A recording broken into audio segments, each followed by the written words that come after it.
my pleasure to be here to present to you the ultimate proof of creation. And that's not just hype. I believe that there is an ultimate proof for creation, and I'm going to present that to you today, and that alone ought to be worth the price of admission, don't you think? An argument that you can't refute, an argument that for the biblical creation worldview that is irrefutable. And when you present this argument to people, however, I have to warn you about something, because a lot of people think, well, if it's an ultimate proof, then when I present it, the person ought to convert right there. But the fact is, people are not always convinced, even by a very good argument. Isn't that right? And people sometimes are convinced by a very bad argument. That's what logical fallacies are. They're bad arguments that people tend to find convincing. So I can't promise you that this argument will necessarily persuade people, because there's a difference between proof and persuasion. Just because an argument doesn't persuade doesn't mean it's not a very good argument. Doesn't mean there's anything wrong with the argument. It means there's something wrong with people. People are not always completely rational. But you see, it's not our job, really, to persuade people. Our job is to give a defense, to make an argument for the Christian worldview. And that's what I'm going to show you how to do today. And I can guarantee you this: there will be no rational comeback from this argument. It is absolutely irrefutable. Now, it's kind of a different way of thinking than maybe some of you are used to, but the fact that it's irrefutable ought to prompt you to study this and learn this particular method of defending the faith. I'd like to start with some evidence that is commonly used to confirm creation, and I think this is very good evidence. I'd like to start with information science. Dr. Werner Gitt, one of the world's experts on information science, says there is no law of nature, no known process, and no known sequence of events which can cause information to originate by itself in matter. So that sort of makes sense. You pick up a book, it's got information in it, it's got these encoded symbolic messages in there that convey an expected action and an intended purpose. And that doesn't come about by an explosion in a typewriter, does it? You know, when you read a book, it didn't come about by a random process. It doesn't generate by itself. Information doesn't generate by itself in matter. In fact, Dr. Gitt says when its progress along the chain of transmission events is traced backwards, every piece of information leads to a mental source, the mind of the sender. So although information can be copied, and it can be copied blindly, a Xerox machine can make copies of information, if you trace it back, it ultimately comes to a mind, the mind of the sender. That sort of makes sense. You read a book, you know it has an author. And that's also very interesting because, of course, in DNA we have information. And all that information are the instructions that make you, your physical form, and perhaps even some of your personality traits and so on and so forth. And the reason you're a person and not a cabbage is you have instructions to make a person, and a cabbage has instructions to make a cabbage. And that's a lot of instructions. Of course, some of those are the same anyway, because we have some of the same biochemical pathways. But the fact that we have information in our DNA tells us that DNA could not have come about by a random chance process. That information has been copied many times. You got it from your parents, they got it from their parents, all the way back to Adam and Eve, and then it came from a mind, the mind of God. So information science confirms creation. Mutations won't do it. Dr. Lee Spetner, PhD biophysicist, says that all point mutations that have been studied on a molecular level turn out to reduce the genetic information, not to increase it. Mutations do not add brand new instructions. He says not even one mutation has been observed that adds a little information to the genome. Now, mutations may increase survival value under certain circumstances. That's fine, but they don't add brand new information to the genome. They don't do that. It would violate the laws of information science. Information science, genetics, they confirm biblical creation. And they're not what we'd expect given the evolutionary worldview. So I think that's a great confirmation of creation.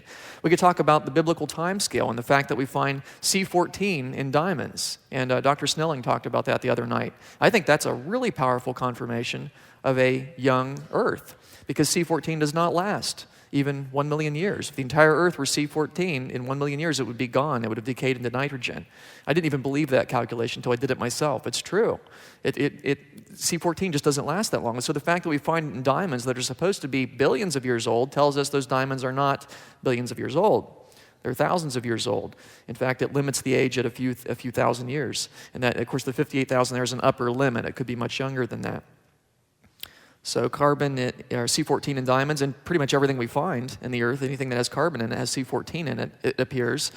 And that certainly confirms recent creation and a global flood in the geologically recent past, not millions of years ago.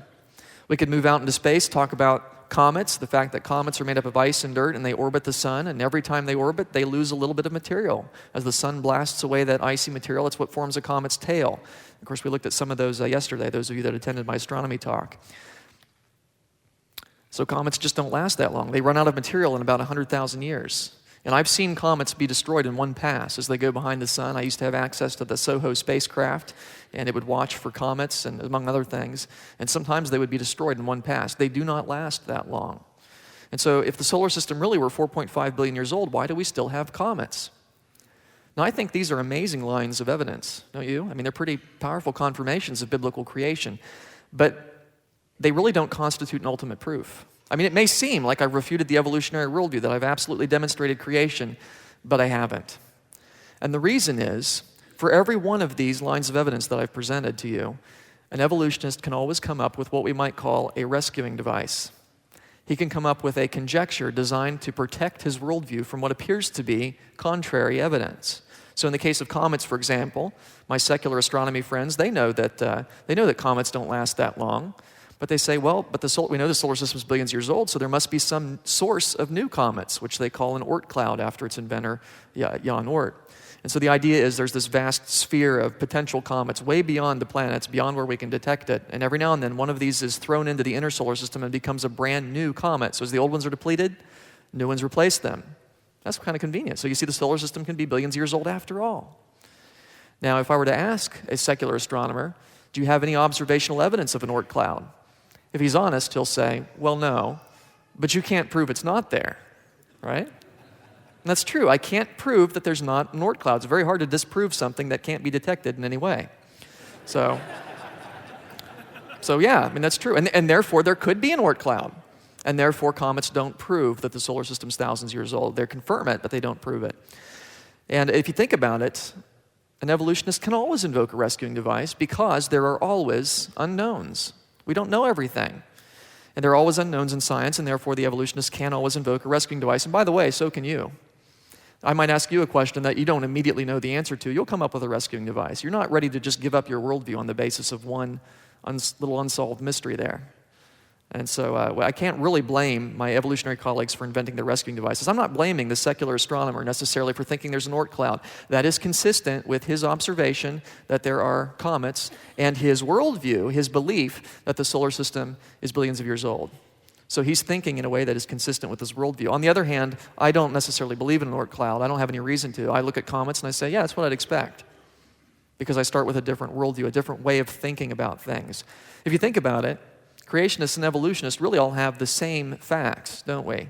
I mean, I have access to the same DNA patterns, I have access to the same fossils, the same stars and galaxies as my evolutionary colleagues. We have the same facts, the same physical evidence, as it were. We have the same science. I use physics and chemistry and astronomy. My secular colleagues use physics, chemistry, and astronomy. We have the same science. Why then do we draw such different conclusions about the past? And the answer is we have a different starting point, a different worldview, a different way of thinking about things, which you can liken into mental glasses. Those of you that wear glasses, you know that if you have those off, the world looks fuzzy. You put those glasses on, the world snaps into focus, and you see things as they are. And I like to think of the Bible like corrective lenses. You think about things from the perspective of biblical history, you see the world as it is. I like to think of evolution like red glasses. You put on red glasses, the world looks red. Not that the world is red, but that's what you see, because you see it's biased because of the glasses you're wearing. Now, I realize, of course, evolutionists will say, oh no, we're the ones wearing the corrective lenses, you're the ones wearing the red glasses, and we're going to have to argue for that. My point here is simply that we all wear mental glasses. We all have a worldview. We all come to the evidence with certain preconceptions, with certain beliefs about how that evidence should be interpreted. Now, some people might say, oh no, not me. I don't have a worldview. I believe we ought to come to the evidence neutrally and objectively. Well, guess what? That is a belief about how to interpret evidence. See, the philosophy that we should come to evidence without a philosophy is itself a philosophy. It's just a very bad one because it's self-refuting. Your worldview is all of your most basic beliefs about reality, which we call presuppositions.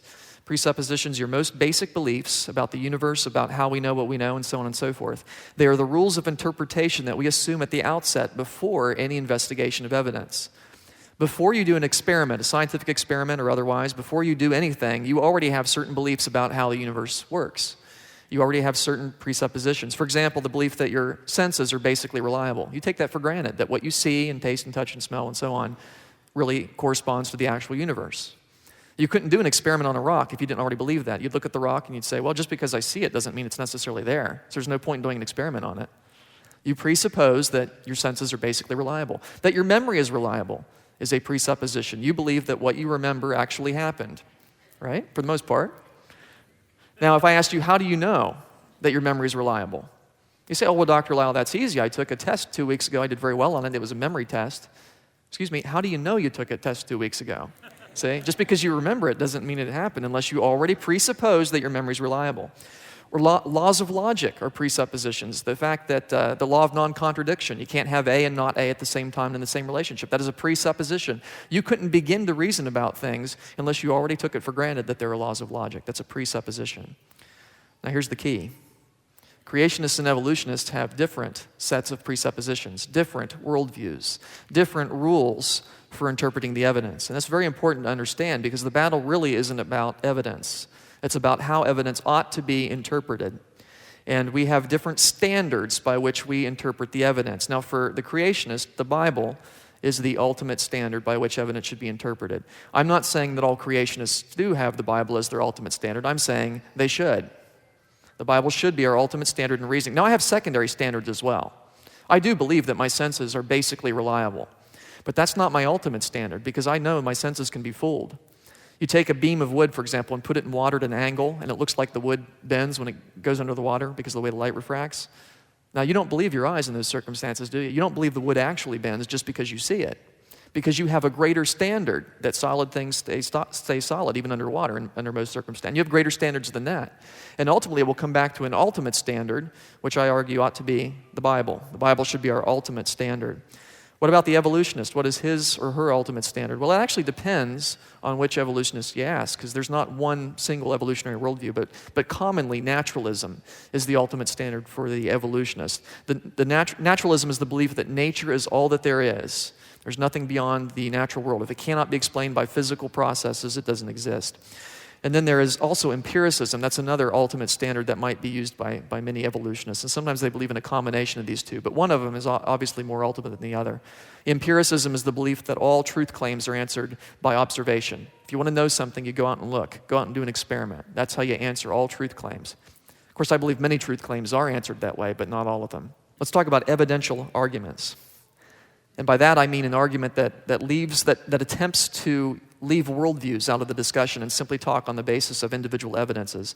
Evidence by itself, however, will not resolve a worldview conflict. Why is that? Because your worldview tells you what to make of the evidence.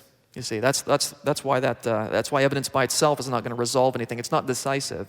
It's not that people don't have enough evidence for creation. The Bible tells us everyone has enough evidence for the Creator God in Romans 1. Everybody knows that. The problem is they suppress the truth in unrighteousness. And God tells us there's no excuse for that. So it's not that people don't have enough evidence.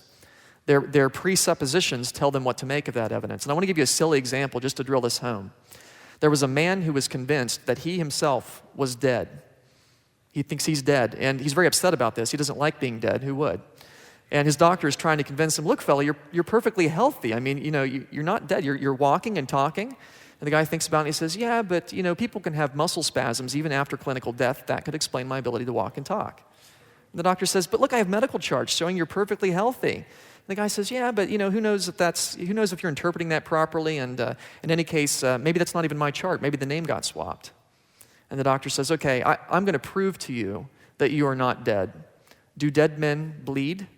The guy thinks about it for a second. Well, the circulatory system would be stopped. No, dead men don't bleed. And the doctor very quickly takes a little pin, pricks the guy in the hand. Sure enough, blood comes to the surface. The doctor says, see, you're bleeding. To which the man responds, well, how about that? I guess dead men do bleed. Silly example, but it illustrates the point. Did the doctor have evidence for his position? Absolutely. The guy could walk and talk. He had medical charts. The guy could bleed. Did the man find those evidences convincing? No, because he had a world